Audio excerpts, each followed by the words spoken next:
I call upon Dr. Awungshi Philamazan to talk on the role of imaging in strabismus.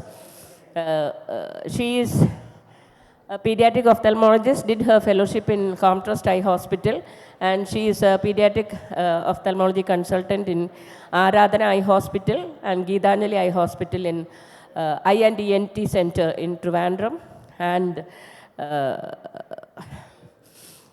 Shankar's. in Punalur, she is the pediatric consultant ophthalmologist. Over to Dr. Awungshi. I would like to thank my mentor, Dr. Laila Mohan and KSOS for giving this opportunity to me. The topic that I was given is the role of imaging in strabismus. When I was first given this topic, I told madam that there's nothing to say about this. We all know it's imaging. I have very less things to say.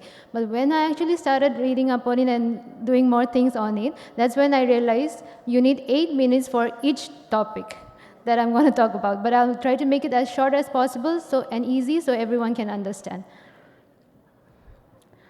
So what is the importance of imaging in strabismus? I would like to begin by talking about this patient of mine that walked into my OPD last year with the complaint of occasional face turn to the right side. The mother says that for the past 2 years, the child has been very clumsy and falls down a lot while playing.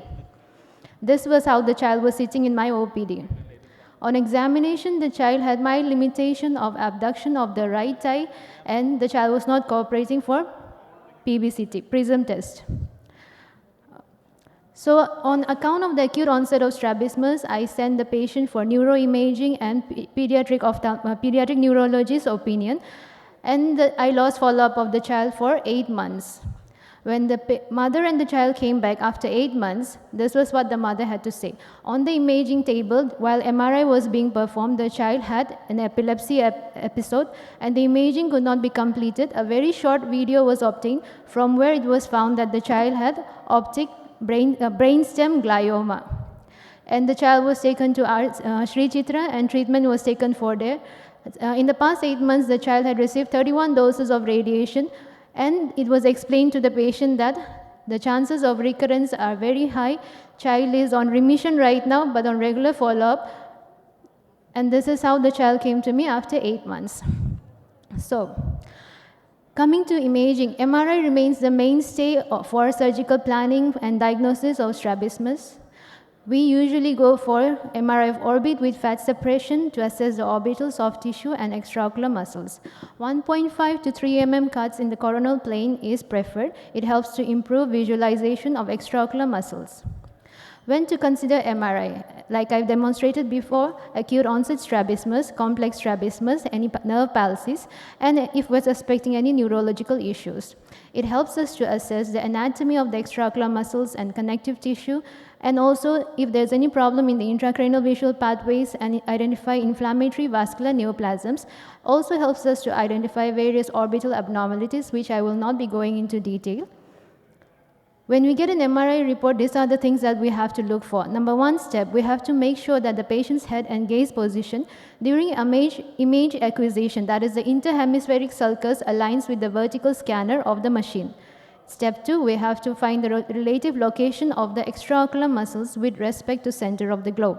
The third step is that we have to look for asymmetries between the two globes.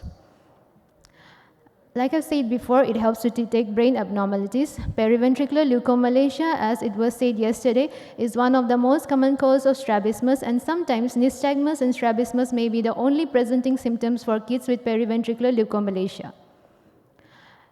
In pattern strabismus, in A pattern, lateral rectus may be displaced upward, and V pattern, lateral rectus may be displaced downward. Understanding this helps us to realize that it is not because of oblique dysfunction, but because of and helps us to change our mode of surgery treatment. Even in superior oblique palsies, it can be either absent or it can be paretic, as Parkes 3-step tests in various studies have shown that it's only 70% sensitive. It also helps to differentiate between heavy eye syndrome and sagging eye syndrome. As in the first picture, we see that in heavy eye syndrome, there is a prolapse in the superior temporal quadrant of the globe, and the lateral rectus is placed very adjacent to the globe, and it is displaced inferiorly. Whereas in case of sagging eye syndrome, there is no prolapse of the superiotemporal at the superiotemporal quadrant. That place is occupied by lacrimal gland and fat, and the lateral rectus is displaced away from the globe. So this is how it helps to differentiate between heavy eye syndrome and sagging eye syndrome. The other benefits of MRI is that radiation exposure is very less. It can be easily performed in cooperative patients, but it does not provide much valuable information in case of concomitant esotropia.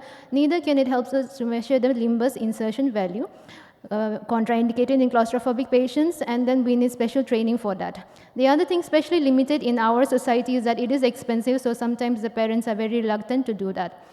The next imaging is UBM. It has 50 megahertz and it has better resolution than the conventional B scan, which has 10 megahertz.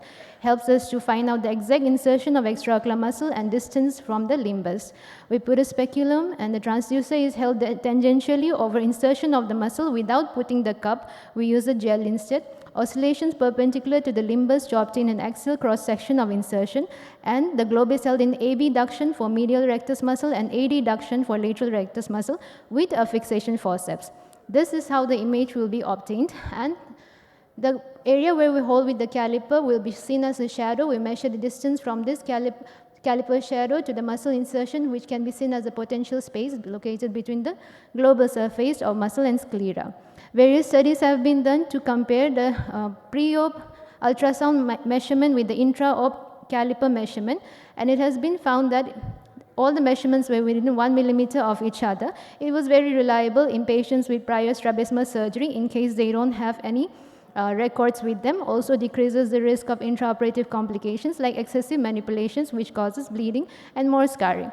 It has better resolution and higher image quality. The limitation is that it can detect lateral rectus only 50% of the time, so sometimes it may not be as useful as we thought it was.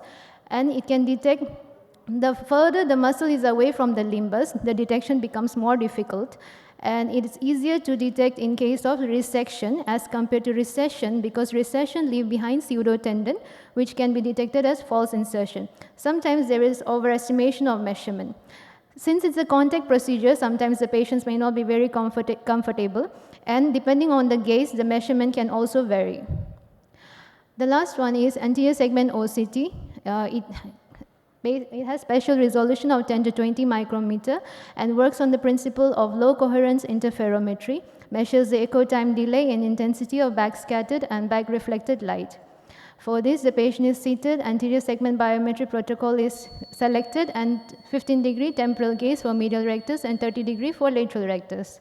This is how the image will be obtained, and then we can see that this is the root of the iris. We measure from the root of the iris till the insertion of the muscle. In this, we have measured, there is the lateral rectus. The measurement comes as 5.44. To this, we add 1 millimeter because from the limbus of the limbus till the iris root, it's considered approximately taken as 1 millimeter. Various studies have also been done by our very own madam, who is Elizabeth madam, who has been sitting here, and 88.6% were within 1 millimeter difference, so it was found to be very reliable for those undergoing surgery for the first time.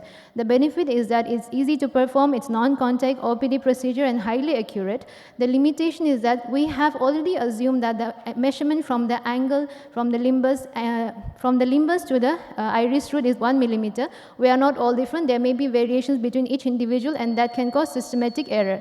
So it's also difficult to detect in those with slanting extraocular muscle insertions, which may be congenital or from previous surgeries, and also difficult to differentiate between normal insertion and abnormal adherence. In conclusion, we can use imaging to help us better plan our surgical approach for optimal results, and also helps to rule out neurological issues which may be life-saving for the patient. So our main aim is to correlate our clinical findings with the imaging results and make decision. I would like to make a disclaimer that I have no financial interest and I do not own the images. Thank you. Thank you, Dr. Awungshi, for that wonderful talk on imaging.